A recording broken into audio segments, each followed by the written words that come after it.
Rust is about more than waking up on a beach, throwing some snowballs, bashing some rocks, and just running around naked. It's about farming, building, upgrading, trapping, electrifying, and looting your way to the top until you are the very best player on your server. Dominating everyone, no questions asked, nothing to see here because you are the best. You're stealing hours from someone else, you're stealing happiness from someone else, and you're taking it all for yourself. As you can see here, there's a bit more to Rust than just what I laid out here. So let's go over some of the Rust gameplay, how it feels, how it works, and help you guys decide if this is a game for you or maybe just get you guys a feel for what this game is. So the first thing, sort of the most important key to Rust is building. If you can't build a good base, if you can't create something, you're going to have nowhere to store your loot, which means you're just going to be logging in and playing the game for one session at a time, which is not fun unless you're one of the ultimate PvPers. If you're interested, go watch H-June. He's way better at that stuff than me, but I'm not the type of person that can just log into a server and play for 1 hour and get a ton of gear. What I've got to do is build these little bases and just sort of work my way up to the top. The way you're going to be doing this is you're going to be placing sort of tool cupboards, you're going to be placing furnaces, you're just going to be farming your way up. So the way Rust works is you just put down some tool cupboards and then you start pushing resources into that tool cupboard, keeping your base from decaying, running around outside, farming up resources, killing other people, farming monuments, and just working your way to the top until you can start doing what you want to do.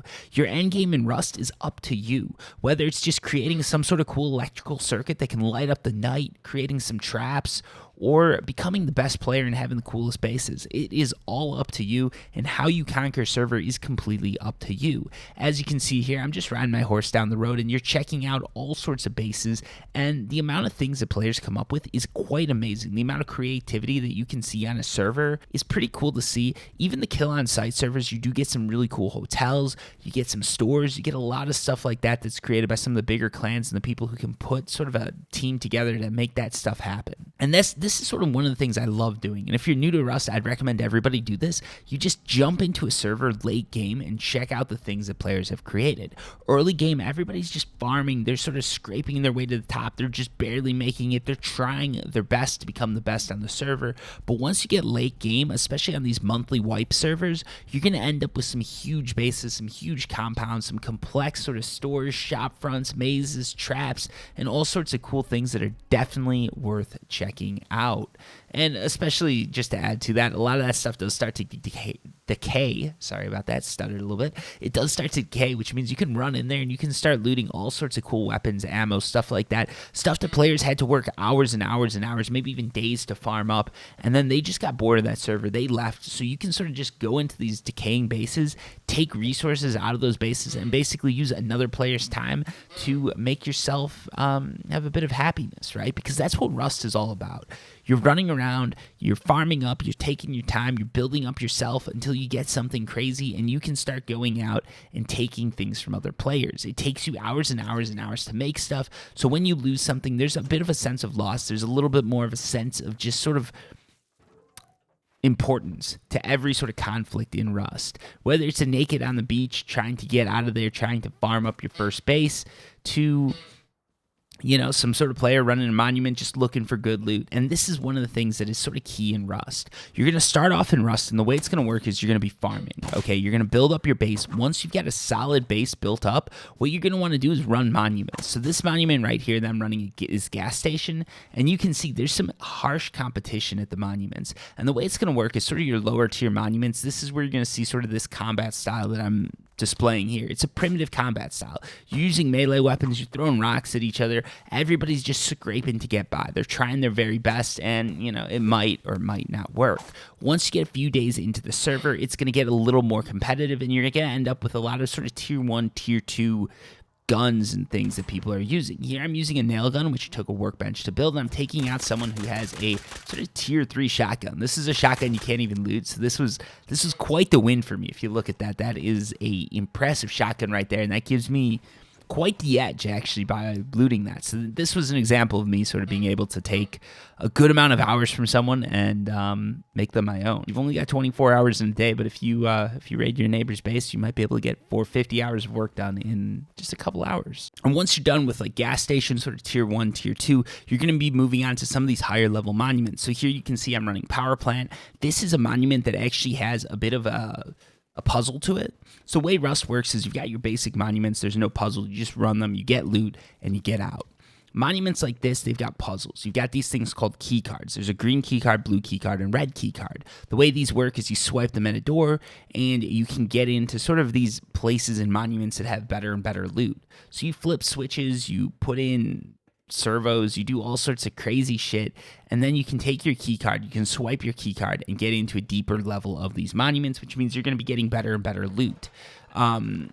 So this is sort of a key component of the game. If you don't know how monuments work, you're going to get nowhere in this game. And this is why I wanted to sort of focus on this in a gameplay video, because honestly, the way Rust works and the way it tends to work for me is I sort of start off on the beach naked. Just that first day is just grinding it out with all the other nakeds. You're just trying to get the best loot possible, okay? And you're trying to build sort of that basic 2x1 base that you saw me building in the beginning of the video.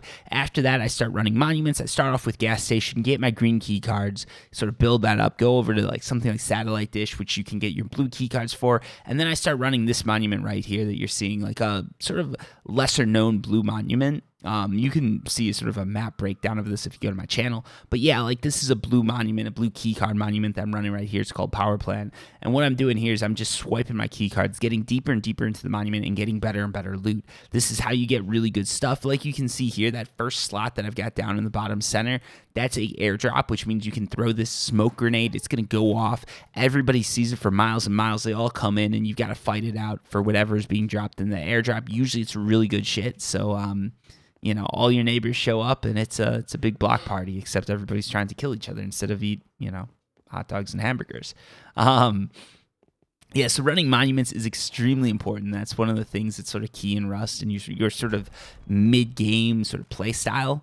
After that, it comes down to just PvP, okay? So here I'm on a PvP server. They've got like sort of the Nuketown map built up to play on. But after you get through your monuments, after you start getting your guns, you got your tier 3 guns, you got your AKs, everything like that, it just comes to playing the other players, getting the best loot you can, and building the coolest shit possible. And obviously, like at the end of a wipe, sort of the one who sort of unofficially wins the server is the person with the coolest shit.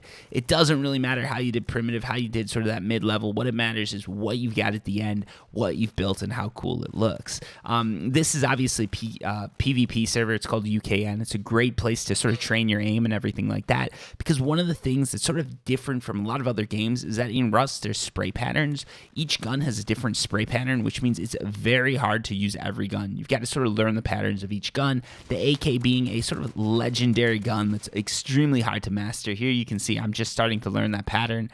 If you look at the upper left-hand corner, green is my recoil, and the pink is what I need to be doing. You can see I'm not quite on top of that, so I'm working on it, right? But it's very hard to master for all your different guns, and that's something that I definitely recommend people do. Jump into these PvP servers, get the best aim, get the best recoil that they can, because that's going to help you with that late game. That's going to help you defend yourself, fight off other players, and get the coolest shit on the server, and basically win the game, get your sort of objectives completed, and do all of that.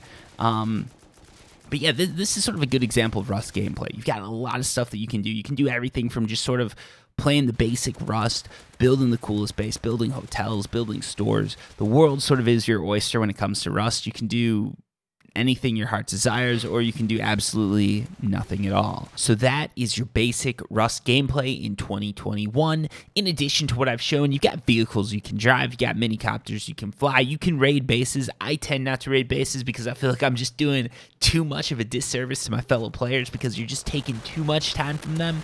But there's all sorts of stuff that you can do in this game. You can be raiding bases, taking out clans, taking on clans. You can be the solo wolf, just destroying everything. Or you can be those Zerg clan, just making everybody hate you. It is completely up to you. And you can even go as far as playing on Mars. That's right. There are custom maps in Rust too, so you can play on all sorts of different custom maps, all sorts of different game types. It is truly a game with so many possibilities. It's mind-blowing. This is a short video, but hopefully it did help you guys out. If it did, please hit the subscribe button. Please hit the like button. If there's something I missed, something you'd like to see, post it down below. If you're good enough, if the comment's good enough, I'm going to pin it because, yeah, people want to know. Anyways, until next time, peace.